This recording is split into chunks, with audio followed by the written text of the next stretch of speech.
कुछ कहानियाँ ऐसी होती है जो इंसान के जहन में हमेशा के लिए छप जाती है और कुछ कहानियाँ ऐसी होती है जिन्हें सुनकर हमारी आत्मा तक कांप जाती है। आज मैं आपको एक ऐसी घटना सुनाने जा रहा हूँ जिसमें खून है, डर है और इंसानियत की सारी हदें पार करता एक ऐसा राज जिसे जानकर आप रातों को चैन से सो नहीं पाओगे। एक सूटकेस और उसके अंदर छुपा था एक ऐसा सच जिसे देखकर पुलिस तक थर्रा गई। ये कहानी है फ्रांस के पेरिस की एक दर्द सुबह की और उस जापानी लड़के की जिसने इंसान को ही खा डाला। नाम था इसी सगावा। इस कहानी की शुरुआत एक लाश फेंकने के मामले से होती है। बात है 13 जून 1981 की। फ्रांस के पेरिस में बोलोन पार्क में दो बुजुर्ग रोज टहलने जाते थे। एक दिन उन्होंने एक पतले से आदमी को देखा जो एक भारी सूटकेस घसीट रहा था। अगले दिन भी वो वहीं दिखा तो उन बुजुर्गों ने सोचा चलो मदद करते हैं। पर जैसे ही वो उसके पास गए और पूछा भाई कोई मदद चाहिए क्या, वो आदमी घबरा कर सूटकेस वहीं फेंक कर भाग गया। बुजुर्गों ने सूटकेस खोला तो उनके होश उड़ गए। अंदर इंसानी शरीर के टुकड़े पड़े थे, खून से सने हुए। उन्होंने तुरंत पुलिस को बुलाया। पुलिस आई, देखा तो पक्का हो गया कि ये तो इंसानी टुकड़े हैं। और थोड़ी दूर पर एक और सूटकेस मिला जिसमें से बहुत बदबू आ रही थी और मक्खियां भिनभिना रही थी। उसे खोला तो उसमें भी इंसानी टुकड़े थे। पुलिस समझ गई कि ये लाश यहाँ लाकर फेंकी गई है, पर कत्ल कहीं और हुआ है। अब पुलिस ने लाश की पहचान करनी शुरू की। डॉक्टरों ने टुकड़ों को जोड़कर देखा तो पता चला वो एक गोरी औरत थी, करीब 5 फुट 7 इंच लंबी। उसे सिर में पीछे से गोली मारी गई थी। पर सबसे अजीब बात यह थी कि उसकी जांघ, छाती और पिंडली का मांस काट कर अलग कर दिया गया था। पुलिस ने बहुत तलाशी ली पर वो कटे हुए अंग कहीं नहीं मिले। पुलिस ने उन बुजुर्गों से पूछताछ की। वो चित्रकार थे तो उन्हें उस आदमी का चेहरा अच्छे से याद था। उन्होंने बताया कि वो लड़का करीब 20 साल का था, दुबला पतला नाटा, लगभग 5 फुट, लंबा चेहरा और सिर के आगे से थोड़ा गंजा था और वो ठीक से चल भी नहीं पाता था। उन्होंने एक स्केच भी बनाया। उन्होंने ये भी बताया वो आदमी टैक्सी से आया था। पुलिस ने टैक्सी ड्राइवर को ढूंढा। ड्राइवर को भी वो आदमी याद था क्योंकि उसका हुलिया अजीब था। उसने बताया कि वो लड़का सोरबोन यूनिवर्सिटी के एक हॉस्टल के सामने से बैठा था। बहुत अच्छी अंग्रेजी बोलता था और उसके पास एक भारी भरकम सूटकेस भी था और उसे बोलोन पार्क जाना था। पुलिस सीधे सोरबोन यूनिवर्सिटी पहुंची, स्केच दिखाया। यूनिवर्सिटी वालों ने देखते ही पहचान लिया। उन्होंने बताया कि ये तो लिटरेचर का स्टूडेंट इसी सगावा है और जापान से है। बस फिर क्या था, पुलिस अगले ही दिन 14 जून को सगावा के हॉस्टल रूम में धमक गई। जब पुलिस अंदर घुसी तो सगावा एकदम शांत था, जैसे कुछ हुआ ही न हो। उसने पुलिस को चाय तक के लिए पूछ लिया। पुलिस वाले सोचने लगे कि कहीं हम गलत जगह तो नहीं आ गए। कुछ पुलिस पूछताछ करने लगी, कुछ तलाशी लेने लगी। थोड़ी देर में ही तलाशी वाली टीम को एक फ्रिज में से कटे हुए अंग मिले। फ्रिज में ऐसी बदबू आई कि पुलिस वाले उल्टी करने लगे। अब क्या था, सगावा को तुरंत गिरफ्तार कर लिया गया। गिरफ्तारी के बाद सगावा ने सब कुछ आसानी से मान लिया कि उसने ही कत्ल किया और लाश के टुकड़े फेंके। उसने बताया कि मरी हुई लड़की का नाम रीनी हार्टवेल्ट है और वह नीदरलैंड की रहने वाली है। रीनी सगावा की क्लासमेट थी और बहुत खूबसूरत थी, लंबी दुबली पतली, हंसमुख और पढ़ाई में भी इंटेलिजेंट। उसे साहित्य पसंद था, इसलिए वो सगावा के करीब आ गई थी। रीनी सगावा की बातें पसंद करती थी, पर सगावा का मकसद कुछ और ही था। वो रीनी को पसंद करता था, पर यह सिर्फ लड़के लड़की वाली पसंद नहीं थी। उसे रीनी के शरीर की खुशबू पसंद थी और वो हमेशा के लिए रीनी के साथ एक होना चाहता था। दूसरा, सगावा के अंदर खुद की शारीरिक कमियों की वजह से एक हीन भावना थी।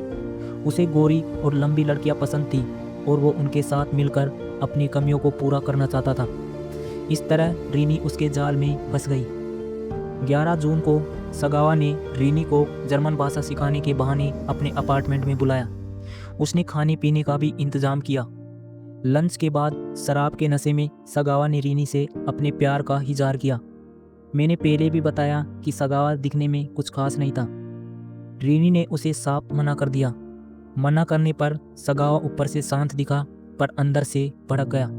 रीनी के जरा सा लापरवाह होते ही सगावा ने उसके सिर में गोली मार दी और रीनी वहीं मर गई। ये सगावा का पहला कत्ल था, पर उसे जरा भी डर नहीं लगा, बल्कि सालों से दबी उसकी इच्छाएं बाहर आ गई। रीनी को मारने के बाद उसने बहुत ही घिनौने काम किए। पहले तो उसने लाश के साथ दुष्कर्म किया, फिर रीनी की लाश के साथ तस्वीरें खिंचवाई और आखिर में उसने रीनी की जांघ, छाती और पिंडली का मांस काट लिया और फिर खुद उसे इंसान का मांस चखा। उसने तो इंसान का मांस खाने का पूरा अनुभव भी ले लिया था। ये सब सुनकर लगता है कि ये सिर्फ पागलपन नहीं, कुछ और ही था। ये सगावा एक अमीर बाप का बेटा था। उसके पिता सगावा अकीरा जापान के बहुत बड़े परिवार से थे। उनकी कंपनी टोक्यो में सीवेज ट्रीटमेंट का काम संभालती थी, यानी उनके सरकार में भी बड़े लोग थे। सगावा अकीरा जापान के टॉप यूनिवर्सिटी से पढ़े थे। पहले उनका सरनेम मोरिमोटो था, पर बाद में उन्होंने अपनी पत्नी का सरनेम अपना लिया, यानी वो घर जमाई थे। चूँकि उसके पिता बहुत मशहूर थे, सगावा बचपन से ही उन्हें अपना हीरो मानता था, पर अपनी माँ से उसे अजीब सी नफरत थी। उसे लगता था कि उसकी सारी बदकिस्मती उसकी माँ की वजह से है। उसकी माँ जब प्रेग्नेंट थी तो एक बार सीढ़ियों से गिर गई थी। इसी वजह से सगावा समय से पहले पैदा हुआ। जन्म के समय वो सिर्फ 2 किलो का था और उसे इंजेक्शन से ही जिंदा रखा जाता था। थोड़ा बड़ा हुआ तो उसे दिमागी बुखार हो गया। इस बीमारी की वजह से सगावा का विकास रुक गया। वो नाटा और अजीब दिखने लगा। उसे जन्म से ही दाहिने पैर में भी दिक्कत थी। इन सब वजहों से सगावा बचपन से ही दूसरे बच्चों से अलग और अजीब था। वो शांत और अकेला रहता था। जब सगावा मिडिल स्कूल में था तभी उसमें अजीब सी इच्छाएं आने लगी। उसे लड़कियों की गोरी गोरी जांघें बहुत पसंद थी, पर ये वो वाली पसंद नहीं थी जो लड़की लड़कियों में होती है। वो बस ये जानना चाहता था कि इस गोरी गोरी मांस का स्वाद कैसा होता है। कभी कभी वो बस सोचता रहता और उसके मुंह से लार टपकने लगती। तब उसे लगता कि शायद वो पागल है। शुरू में तो उसे ठीक लगा, पर बाद में लड़कियों के मांस को खाने की उसकी इच्छा इतनी बढ़ गई कि उसने अपने माता पिता को बताया। पर उसके पिता तो तुरंत गुस्से में आ गए। उन्होंने सगावा को डांटा भी और एक साइकोलॉजिस्ट को बुलवाया। डॉक्टर ने पिता से कहा कि उसके बेटे को मानसिक बीमारी है और उसे पागल खाने में भर्ती कराना चाहिए। पर सगावा के पिता ने परिवार की इज्जत के लिए उसे पागल खाने नहीं भेजा। जब सगावा कॉलेज में गया तो उसे एक जर्मन महिला असिस्टेंट प्रोफेसर पसंद आ गई। वो लड़की लंबी और सुंदर थी, बिल्कुल सगावा की पसंद की। तो वो जानबूझकर उसके करीब गया। कुछ महीनों बाद सगावा ने हिम्मत करके उसे प्रपोज किया, पर लड़की ने सीधे मना कर दिया। सगावा पहले से ही हीन भावना से भरा था और मना करने पर उसका अंदर का शैतान जाग गया।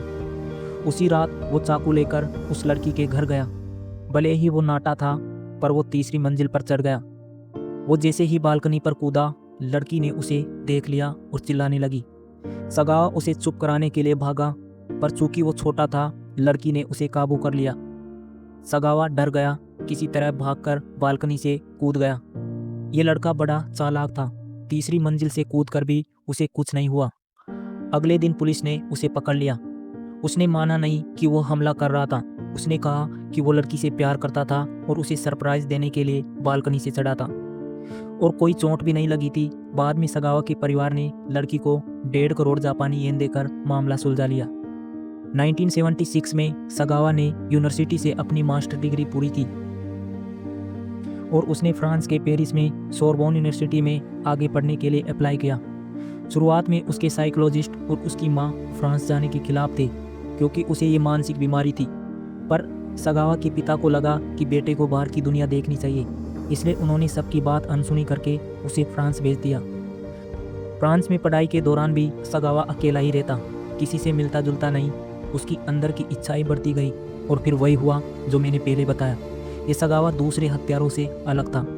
बाकी हत्यारे तो कत्ल करने के बाद मानसिक रूप से विपक्षित होकर इंसान का मांस खा लेते हैं, पर सगावा को तो पहले से ही इंसान का मांस खाना था। वो बस ये जानना चाहता था कि इसका स्वाद कैसा होता है। ये उसे दूसरे अपराधियों से भी अलग करता है। बाद में इस आदमी ने अपनी किताबें भी लिखी। अपनी किताबों में उसने लिखा कि इंसान का मांस बेस्वाद होता है, जैसे मुंह में मछली का मांस पिघल गया हो। ये सुनकर मुझे इंसानों के आदिम दौर की याद आती है, जब इंसान अपने ही जैसे जीवों को खाते थे। ये इंसान के दिमाग से परे एक जंगली इच्छा थी जो सिर्फ जानवरों में होती थी। अब बात करते हैं गिरफ्तारी और उसके अजीब अंजाम की। सगावा का अंत भी बड़ा अजीब था।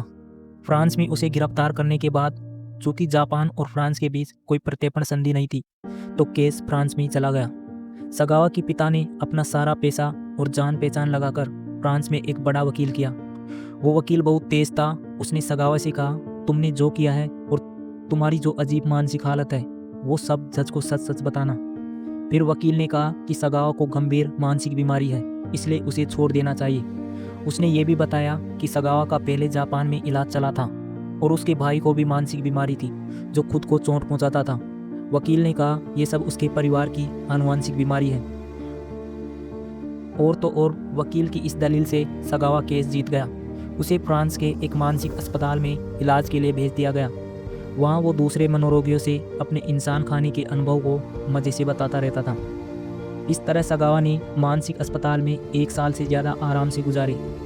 बाद में जब फ्रांस के लोगों को उसके कत्ल और नरभक्षण के बारे में पता चला, तो पूरे फ्रांस में हंगामा मच गया। लोगों को पता चला कि हत्यारा फ्रांस के ही एक मानसिक अस्पताल में आराम कर रहा है, तो हजारों लोग सड़कों पर उतर आए, विरोध करने लगे। उन्होंने कहा कि हम अपने टैक्स का पैसा ऐसे पागल पर क्यों खर्च करें, वो भी जो फ्रांस का नागरिक भी नहीं है। आखिरकार फ्रांस सरकार को दबाव में आकर सगावा को देश से बाहर निकालना पड़ा। तो सगावा इसी जापान के टोक्यो लौट आया। वहाँ जापान के न्यूरोलॉजी के एक्सपर्ट ने उसकी जांच की और पाया कि सगावा बिल्कुल सामान्य है और उस पर केस चलाया जा सकता है। तो जापान ने भी सगावा पर जांच शुरू की, पर जब जापानी पुलिस ने फ्रांसीसी पुलिस से सबूत मांगे तो फ्रांसीसी पुलिस ने मना कर दिया। उन्होंने कहा कि फ्रांसीसी कानून के अनुसार जिन लोगों पर केस नहीं चला, उनकी प्राइवेसी बरकरार रखनी होगी। तो जापानी पुलिस को सबूतों की कमी के कारण हार माननी पड़ी। इस तरह सगावा दोषमुक्त हो गया। बाद में सगावा किताबें भी लिखने लगा और टीवी शो में भी आने लगा और बहुत से लोग तो उसे पसंद भी करने लगे। मुझे तो ये समझ नहीं आ रहा कि इसमें पसंद करने लायक क्या था। बस यही कह सकते हैं कि जापानियों की सोच हम सामान्य लोगों से अलग है। तो यहाँ तक सुनकर शायद आपको लगे कि सगावा का अंत तो बहुत अच्छा हुआ होगा, उसे सज़ा भी नहीं मिली और लोग उसे पसंद भी करने लगे, पर ऐसा नहीं था। सगावा का बुढ़ापा बहुत ही खराब भी था।